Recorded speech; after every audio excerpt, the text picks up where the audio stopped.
Hello guys. मैं आर्या सिंह। पिछले video में हमने आपका टाइमर टीपी टाइमर के बारे में डिस्कशन किया था। और जो अभी अपना करंट रिक्वायरमेंट है वो कौन सा है? टी ऑन टाइमर के बारे में, जो कि हमने आपके स्क्रीन पे लिख के रखा है। T on timer in SCL language, बराबर है ना? पिछले सेशन में हमारा टाइप्स ऑफ टाइमर कौन कौन सा होता है और उसका क्या एप्लीकेशन है, सब हमने डिस्कशन किया था। ये हमारा क्या है? टी ऑन टाइमर है, जिसे हम लोग क्या बोलते हैं? आपका टाइम ऑन डिले। इसका फंक्शन ऑपरेशन कैसा है? Delay turning on output. ऐसा कुछ इसका ऑपरेशन है कि जैसे मान लीजिए हमारा इसका अगर लैडर लिखना है तो कैसे लिखेंगे? हमारा एक यहाँ से कमांड जाएगा, हमने यहाँ से इसका ट्रिगर दिया, और ट्रिगर देने के बाद यह हमारा एक टाइमर ब्लॉक आ जाएगा। और यहाँ पे आपका क्या होता है? I N. क्या आता है? आई एन, जिसे हम लोग इनेबल बीट बोलते हैं। और एक क्या होता है आपका? पीटी, जिसे हम लोग प्रीसेट टाइम बोलते हैं। यहाँ पे जो भी आपको टाइम देना उतना टाइम डालने का। और यहाँ पे आपका क्या आता है? क्यू, जिसे हम लोग आउटपुट बोलते हैं। और सेम यहाँ पे हमारा ईटी, जिसे हम लोग क्या बोलते हैं? Ellipse time. Okay, ellipse time बोलते हैं। अब इस ऑपरेशन में, ये तो हमारा लैडर में मैंने आपको एज अ नॉर्मली बता दिया कि लैडर में कैसे होता है। ओके, अगर अब हमारा मेन रियल फंक्शन क्या था? एससीएल में इसको एग्जीक्यूट करना। तो अब हमें इसे एससीएल में कैसे करना है? तो एससीएल के लिए अपने को क्या करना है? सबसे पहले क्या बनाना पड़ता है? यहाँ पे मैं हर वीडियो में बता रहा हूँ कि एससीएल के लिए आपको पहला वेरिएबल क्रिएट करना पड़ता है, जो कि ऑलरेडी पीएलसी टैग्स में क्रिएट करना रहता है। कैसे करना है वो ऑलरेडी हमने बता रखा है। अब हमें अगर टाइमर को यूज करना है तो कैसा? सेम वही इंस्ट्रक्शन, इंस्ट्रक्शंस में जाएंगे। कहाँ जाएंगे हम लोग? इंस्ट्रक्शंस में जाएंगे। और इंस्ट्रक्शंस में जाने के बाद अपना ऑपरेशन क्या हो जाएगा? इंस्ट्रक्शंस में गया, और जो हमारा ऑपरेशन है टी ऑन टाइमर, जिसे हम लोग जनरेट ऑन डिले बोलते हैं, बराबर है ना? हमने ले लिया। और लेने के बाद नेक्स्ट, ये मैंने ऑलरेडी बताया था आईईसी के बारे में, तो मैं इसे नाम दे दूंगा माई टी ऑन टाइमर, बराबर है ना? My T on timer. Okay, clear? अभी इसको मैंने ओके बोल दिया। ओके बोलने के बाद हमारा यहाँ पे क्या हो गया? आपका टाइमर जो है माई टी ऑन टाइमर के नेम से क्रिएट हो गया। हम सेम इसी फंक्शन को अगर हमें इनपुट देना था तो हमने वहां पे एक ट्रिगर का एक्सटर्नल एड्रेस डाला था। सेम यहाँ पे भी एज इट इज आपको एक एड्रेस डालना पड़ेगा, ट्रिगर टैग जो भी आपको डालिए। लाइक हमने यहाँ पे I 0.1 डाला। क्लियर है ना? क्या डाला मैंने? I 0.1। तो इसका टैग जो है हमने वेरिएबल क्रिएट करके नहीं रखा है, इसलिए आप देख सकते हैं कि हमारा जो फंक्शन है वो अभी एरर में जा चुका है। वो रेड कलर मतलब एरर है। मैं फिर से टाइप करता हूं, I 0. हमने यहाँ पे 4 दे दिया। तो मैंने एक वेरिएबल क्रिएट किया था स्टार्ट स्टॉप से, तो ये आप ले सकते हैं। अगर मैंने 5 दिया तो 5 में भी हमारा स्टार्ट पल्स, मैंने स्टार्ट पल्स, बराबर ना? सेट बिट नॉर्मल मैंने कमेंट जो लिखा था वो आपका आ गया। क्लियर है ना? तो ये आपका जो चाहिए आप कमेंट चेंज कर सकते हैं। अब इसका जो हमारा टाइम सेट करना है, हमारा प्रीसेट टाइमर कितने टाइम के लिए चलना चाहिए? सपोज मैंने इसको कितना दे दिया आपका? 10 सेकेंड। तो 10 सेकेंड डायरेक्ट आप नहीं दे सकते, इसे आपको यहाँ पे T#10S लिखना पड़ता है। जैसा आपने 10 हैश लिखा वो चला जाएगा। और आपका 10 हैश होने के बाद आपका ऑपरेशन क्या हो जाएगा? यहाँ पे एग्जीक्यूट होने के लिए जाएगा। फिर भी हमारा अभी क्या है? यहाँ पे एक आपको एरर दिख रहा है, जो कि हमारा ये T#10 के कंडीशन में है। जस्ट उसके पीछे हमारा एरर है। तो ये एरर क्या हो सकता है? इसे कैसे अपने को रिजॉल्व करना है, बराबर है ना? तो जो हमारा ऑपरेशन है, आप देख रहे हो कि हमने यहाँ पे छोटी ब्रैकेट दिया है, तो हमने यहाँ पे छोटी ब्रैकेट को क्लोज नहीं किया है। क्या वही हमारा फॉल्ट हो सकता है? यस या नो?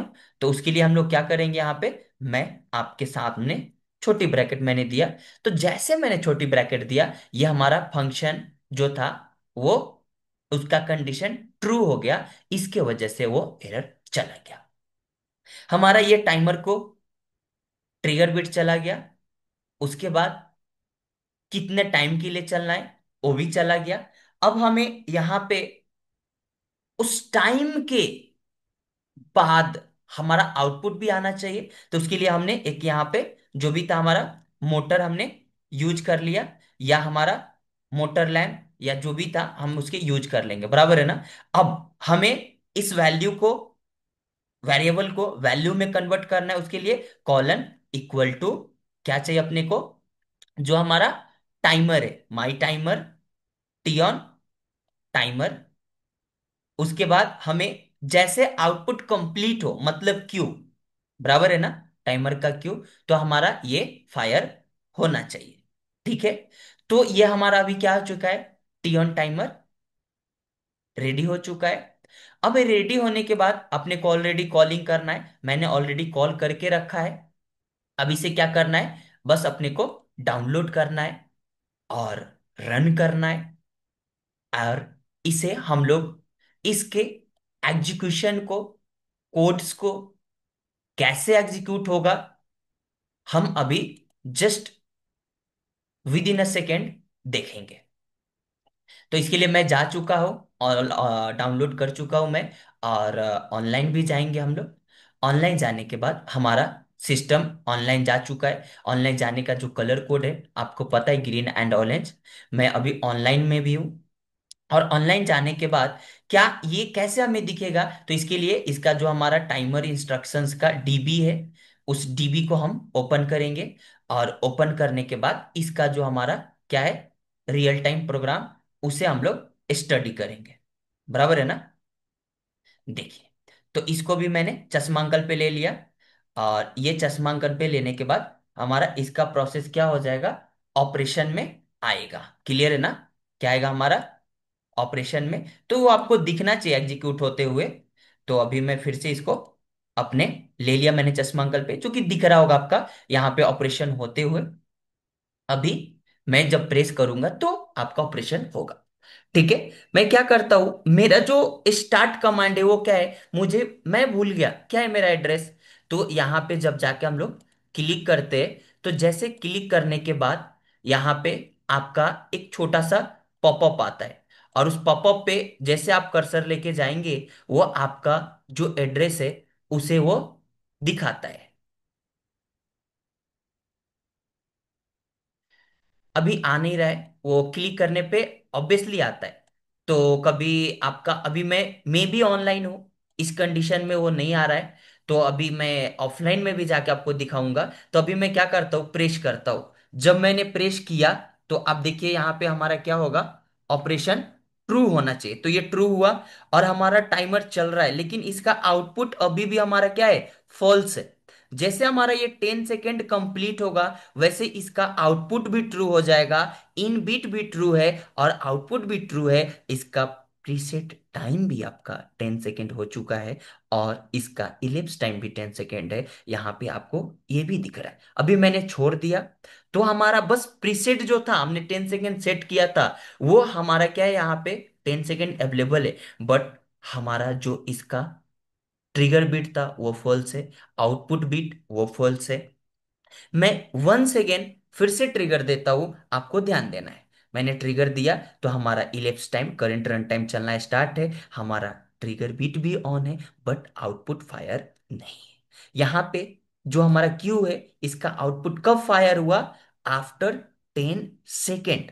और जैसे मैंने ट्रिगर को रिलीज किया, वैसे ही हमारा आउटपुट इंस्टेंट इसका इरेज हो जाता है, सेव करके नहीं रखता है। देखिए, तो ये था आपका क्या, टी ऑन टाइमर। ठीक है, मैं एक बार आपका ऑपरेशन किस में दिखाया मैंने, टी ऑन टाइमर के कंडीशन में। अब अपना प्रोसेस क्या है, नेक्स्ट हमारा स्टेप, हम आने वाले जिस वीडियो के लिए, वो हमारा टी ऑफ टाइमर के लिए रहेगा। तो देखिए अभी जस्ट मैंने आपको बोला था ना कि जो हमारा एड्रेस है ऑनलाइन में नहीं दिख रहा था, जैसे मैंने क्लिक किया, आपका परसेंटेज आई 0.0 भूल फॉर्मेट में हमारा उसका एड्रेस दिख रहा है। मोटर का एड्रेस हमारा क्या है यहाँ पे, आपका Q 0.5। और हमारा जो ये टाइमर है, इसके लिए हमने 10 सेकेंड डेटा टाइप टाइम रखा है। सो ये वीडियो आपके लिए काफी हेल्पफुल रहेगा। मिलते हैं हम लोग नेक्स्ट वीडियो में टी ऑफ टाइमर के साथ। और अगर ऐसे ही आपको टेक्निकल वीडियोस चाहिए तो ऑटोमेशन किंगडम पेज को लाइक कीजिए, सब्सक्राइब कीजिए, और इंस्टा पे भी फॉलो कीजिए फॉर नेक्स्ट ऑटोमेशन ट्यूटोरियल के लिए। Thank you. Thank you for watching.